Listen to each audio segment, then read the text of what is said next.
$550 or more for a rye whiskey. Is it worth it or passable? Today I'm tasting the WhistlePig Boss Hog XII, the feather and the flame. And yes, we are pouring a 3-finger pour. Let's get to it. Let's first start by admiring the packaging. The font and the drop shadows gold or blue color choice here really makes this bottle look beautiful. And you get these small details all over the box that pay homage to the Aztec origin theme of this bottle. These details seamlessly wrap around the bottle too, adding a nice visual element. And on the back, well, I'll let you read it at your own pace, but it's a fictional story describing how this creation came to be. A quick history about the Boss Hog series. The Boss Hog series is WhistlePig's single barrel strength rye showcase. Every year, it's a different limited release theme. For example, the Boss Hog XI, the Juggernaut, used spice seasoned Tantai barrels, which I do a taste and review in the above video, paying an homage to India and delivering the most unique and distinct rye I've ever tasted. And now this Boss Hog XII comes back to the Americas with a Mexico-inspired finish, which means I expect it will have lots of energy, will be bold, and rich flavors. Each Boss Hog series features a unique pewter topper that matches the theme of the bottle. It's always a feathered pig deity, handmade in Vermont. Sticking with the Mexican theme, you can appreciate the details it has with its attire, very Aztec themed. What makes this one different? Well, it's the first whiskey ever finished in Pulque curado de xocolatl barrels. So after the rye is initially aged in new American oak barrels, the best straight rye whiskey is finished in these very rare, limited, and innovative barrels.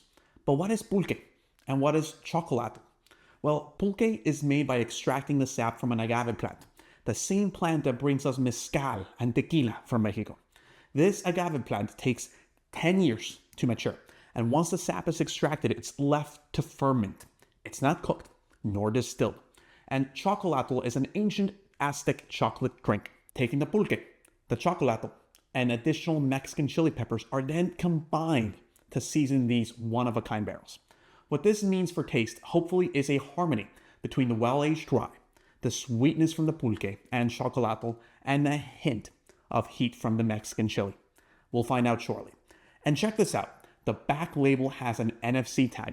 Tap it with your phone and it takes you to WhistlePig's site to authenticate and register your bottle to your account. A good idea to prove ownership and fighting fakes on collectibles like this.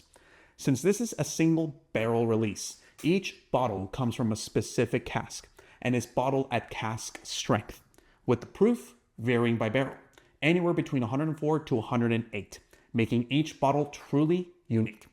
Let's go ahead and open the box and take a look at my bottle. To open it, you push the front like this to reveal the bottle. There we go. All right, let's take a look at this thing. My bottle here came from barrel 59, has a proof of 105.4 and an ABV of 52.7%. Check that out. Okay, let's now get to the good part of the tasting. And first, this is never before been opened, by the way, so bear with me as we go through those paints.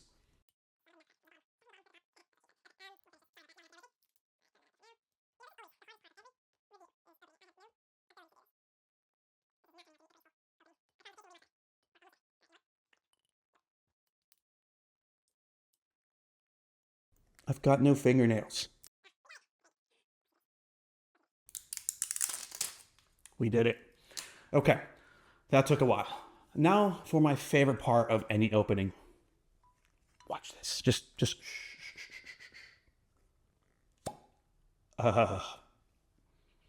we need to take a break. We'll be back. Oh, that is rich. Okay, let's go ahead, do our pour here. I'm gonna keep that on the light side. And I'm also gonna do a secondary pour. This one has a little bit of water, not too much. This has a little bit of ice, just to see if putting it under the rocks changes any of its flavors and opens it up. So we're gonna let that cool down a little bit on the side. So like I already got a hint preview of, let's check out the nose. Oh, that is just beautiful, guys. You're still getting that wonderful rye at the beginning. Spices, definitely heavy on the orange peel. And alongside with the orange peel, I am getting a little bit of vanilla, some dark honey, especially at the end. It's actually really cool. Once you kind of smell and let it settle in, you're definitely getting that nice honey at the very end. So most importantly, how does this thing taste? Let's find out.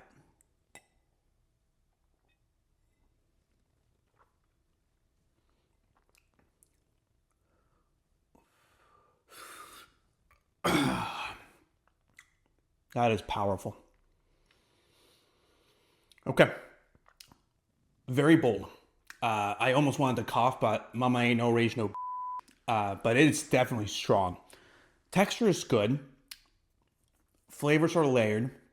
Getting the rye grain definitely servicing. So what's nice about that is typically what I'm worried about when rye is aged in a spiced infused barrel. If not done correctly and in balance, it'll overpower the rye. That's not the case here. You're still getting a very strong rye coming out. But towards the end, you get that citrus brightness that comes in. And I think that's really the pulque coming together. And so overall, very good first taste. At the beginning, when it first hit the tongue, it burned a little bit. So you can definitely get the proof, the high proofness of that. But it didn't hurt. It wasn't unpleasant. It was just basically saying, I'm here. Let's do this thing. So very delicious. And like all tastings, let's see how things change with a second sip. And then, of course, the second, the third, the fourth, and the fifth. But we're not going to be posting any of that content.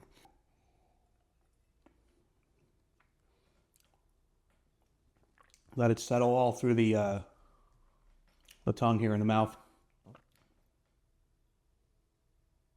The spiciness just kicked in. Oh, that's cool. So on that second taste, definitely tobacco and leather, which is pretty common when it comes to rye. But the finish, it's definitely long, very warm. The spiciness, like I said, really came through with a bit of the orange oil hanging out a little bit here in the back of the throat. So those Mexican chilies that were infused to the barrel, definitely playing a role the more you drink this. But it's not hot spicy. It's just the flavors are there. But it's not unpleasant, like I said. So frankly, this thing has been delicious. I can't wait to finish the rest of this. But let's check out what happened with once we have it on the rocks. See how this changes the flavor.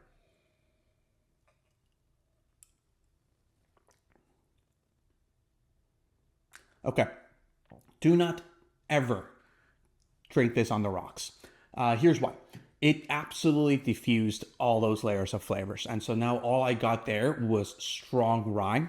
And it doesn't taste bad. It's a strong rye, which is what it's supposed to be. But what makes it special, what makes it unique is now gone. And so we definitely downgraded by putting on the rocks. So definitely this should come to no shock to anyone that knows about high quality whiskeys. Drink it neat. Sure, you can put a pipette, 1 drop of water if you want to open up the flavors, but please, for the love of God, do not drink this on the rocks. So let's talk value.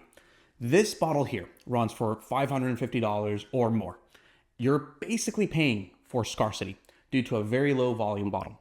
You're paying for the craft. You're paying for that single barrel uniqueness that you cannot find anywhere else in the world. The flavors, the process doesn't exist. So question becomes, is it an everyday buy? Well, of course not. It's $550 or more. Who would buy this as a default go-to? No one. But is it something special to get yourself or someone else with massive flavor and a unique story? Absolutely.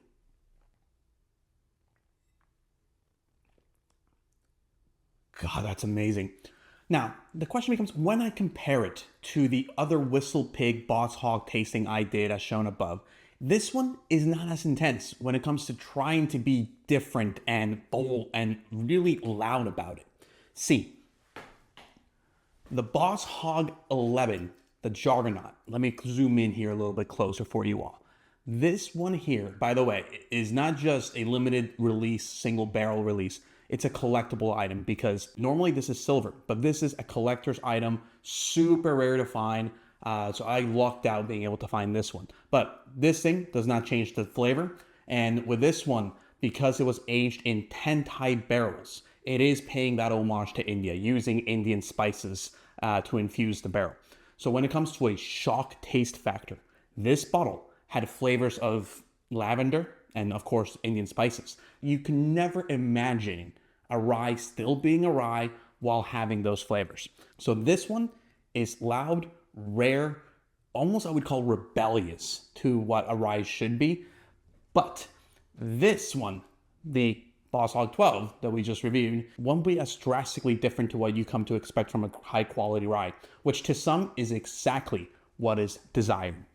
Now, the question becomes, folks, would you like to try this out at no cost? Well, now's your one and only chance, because at the end of the month, I'm going to pick a random individual for an in-person tasting in Georgia where you can get 2 glasses, 3-finger pours, and an open chat with me about homeownership, real estate investing, personal finance, career progression, or frankly, whatever you want. All it takes is 2 simple things. But first, sorry, you can't have this and not drink it. 2 simple things. First, comment AG squared. Second, subscribe to my YouTube channel. And that's it. I'll announce the winner by replying to your comment. And in the next whiskey tasting episode, I'm tasting Blanton's Single Barrel Gold Edition Bourbon. And we're going to decide if it deserves that $250 to $300 price tag. So be sure to turn on notifications so you don't miss it. Cheers, folks.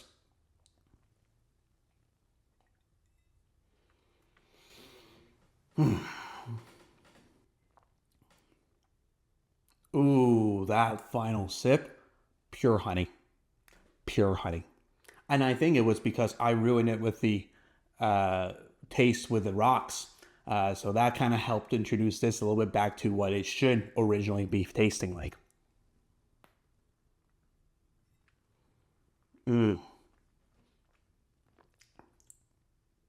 That is just wonderful. It's beautiful. All right, let's talk about politics. I'm kidding. We're not going to touch that subject. Take care, folks.